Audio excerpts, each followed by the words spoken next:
The ice cream machine might not work, but the 100-year-old lady sure does. A 12-year-old multitasker tackles homework and scheduling vaccine appointments, plus Grogu. Levitating. For real, though. Let's take a look on the bright side.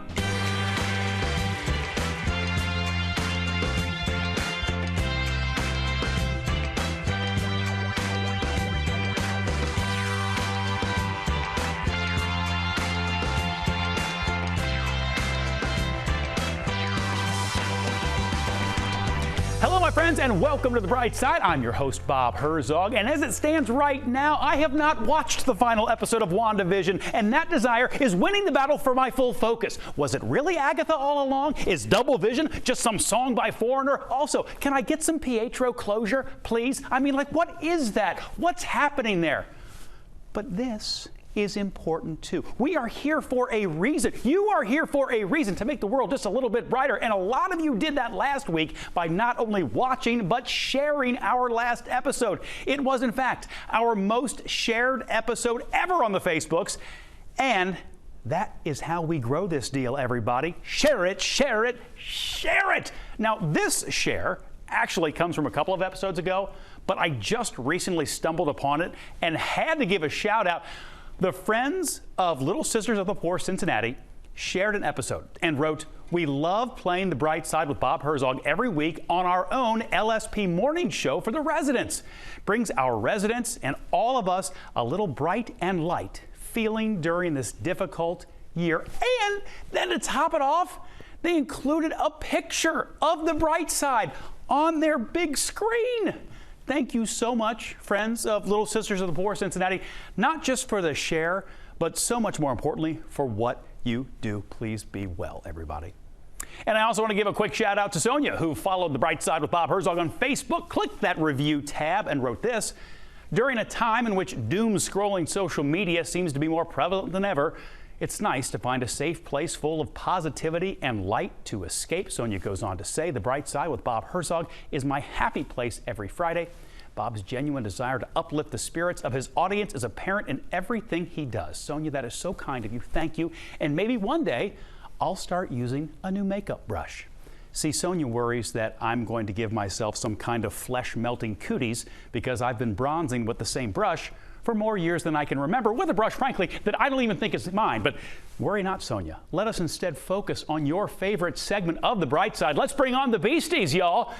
Could this be any cuter? Consider this the one where the penguins go on a field trip. The Shed Aquarium in Chicago provided this video of its penguins visiting the Windy City's Friends experience. The penguins waddled through Rachel and Monica's apartment, through Central Perk, and even got to meet Joey's stuffed penguin, Hugsy.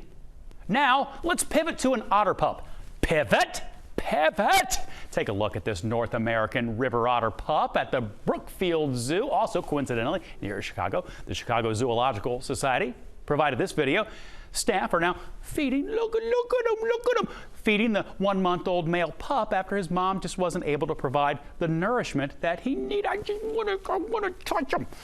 They hope to reintroduce the otter there by the end of the month to the rest of the group once he's weaned. The zoo is now asking the public to help name that little guy. We do so love our Beasties here on the bright side, pictures, videos, all of it. And speaking of those animal pictures we love, a woman is looking at her career through a new lens because of the pandemic, and she's hoping man's best friend will help her business. And by the look of these photos, he will. Here's Jorge Rodas. Audrey Talmadge cares about her craft. She's a photographer, spending years capturing the most precious of moments for couples in the Green Bay area, preserving the spectacle of marriage through her viewfinder, her lens. That's all coming to an end. It's kind of a scary change. I've been doing weddings for 5 years now, so it's just something that I've been wanting to do for a long time, so this whole situation has just kind of given me not the excuse, but the nudge that I think I needed to make the jump. Like most wedding photographers, the pandemic almost entirely wiped out business in 2020. Cancellations cleared her year. She's looked to friends for help. man's best friend. Life is short, so you got to do what's on your heart, and this has been something that's been on mine for a while, so I'm grateful for that. Thomas says the pandemic has almost been a blessing in disguise. It allowed her to shift focus away from weddings to pooches full-time. Some dogs aren't so good at sitting still. Thomas developed some interesting ways to grab a dog's attention. The final product Good boy. is what makes her happiest, giving families that perfect, timeless image of their four-legged family member. It's just a crazy, fun feeling when you look at the back of your camera and you got this hilarious shot or just a really sweet shot that you know you'll never get again. She says she's glad this is the result of a difficult 2020 and transformational 2021. How good are those pictures, and how good is this? Now, Baby Yoda is not technically a beastie. He's not even Yoda. He's Grogu, and he's a Force-sensitive being of great power. But Sonia likes Star Wars too, so I thought I'd share. If you love The Mandalorian, and if you happen to be seeing this before noon on Friday, March 5th, Mattel Creations has an eBay auction for you. Oh, and you're also going to need some serious green. It's a collector's item. Baby Yoda features the child snuggled up in his hover pram. But get this, when you plug it in, a magnetic field actually makes the bassinet hover and spin like on its base there. Bidding at my last check, which was a couple hours ago, stood at $9,100. A little out of my price range. So, you know, when we first met actual Yoda, all wrinkled and green on Dagobah back in Empire Strikes Back, he was like 900 years old, and basically he was just chilling out in the swamp. This next lady you're about to meet, now she's only 100, but she's not quite ready to kick back like that yet. Ruth Schuster hit the century mark this week. She's been working at McDonald's for years and isn't planning on leaving the job anytime soon. People from all over are sending her birthday cards too. McDonald's, check this out, even gave her a mailbox of her own right out front to receive all those cards. Most of her coworkers are a fraction of her age. Well, here's why she loves her job so much. I get a payday. I get paid, I pay my bills, and that's good. Ruth's got bills. She's got to pay.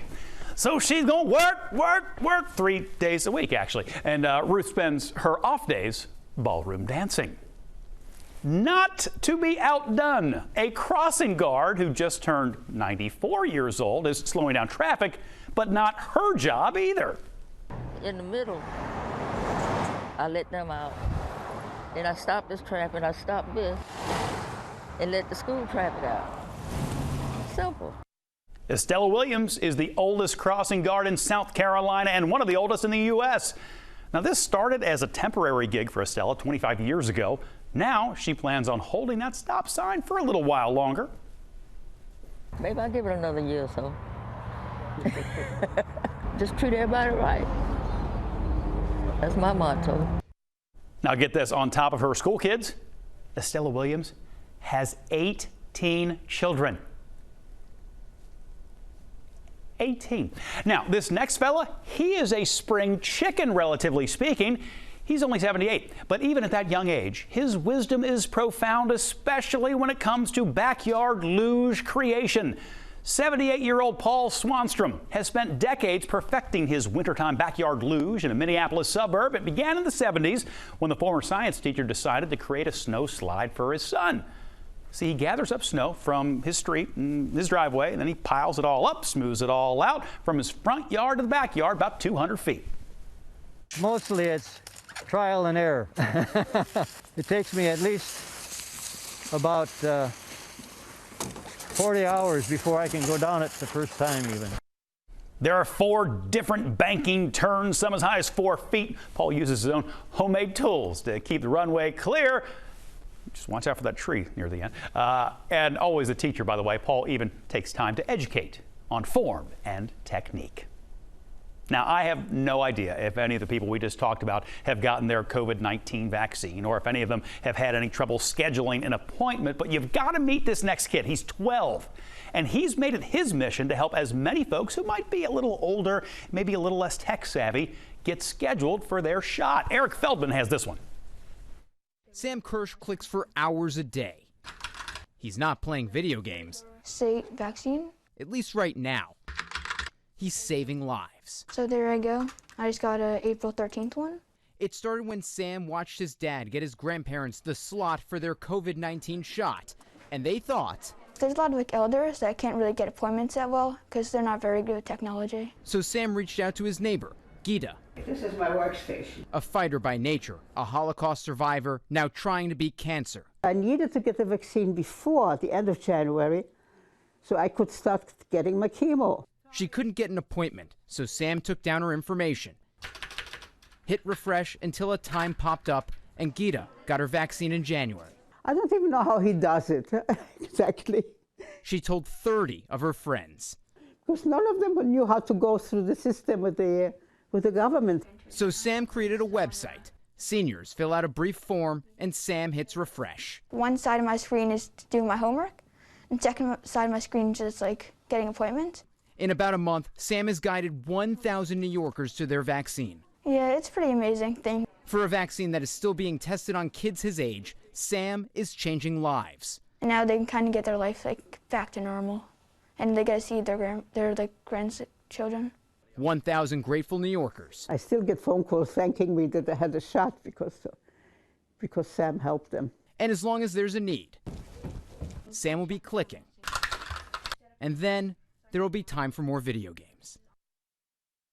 Kind of feels like a few governmental agencies could take a lesson from Sam, doesn't it? We got time for one more to inspire. A little boy from northern Kentucky is about to turn 2 years old, but he's showing the strength of 200 two-year-olds in his battle against a rare genetic disease. My friend Alexa Hellwig with an update on a little guy who is Titus tough.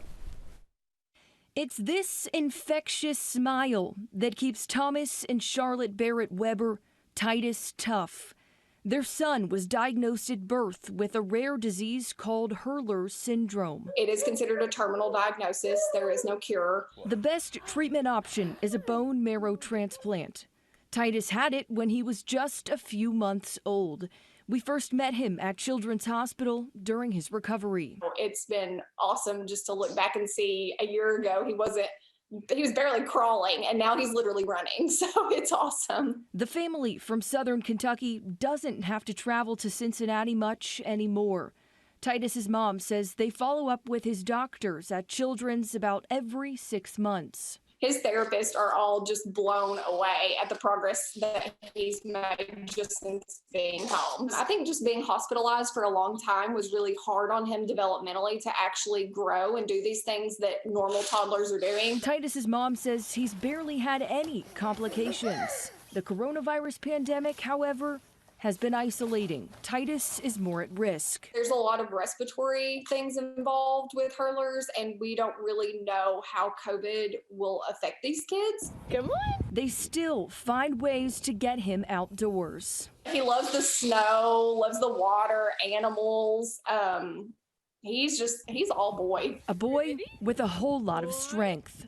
Alexa Hellwig, Local 12 News. Now, Titus turns 2 in this month, and well, just helping himself isn't enough, so the family is collecting toys for the Ronald McDonald House in honor of his birthday. They want to make somebody else's day a little bit brighter. Maybe you could do the same. Maybe this video would help, so share it around, because maybe someone you know needs to take a look on the bright side.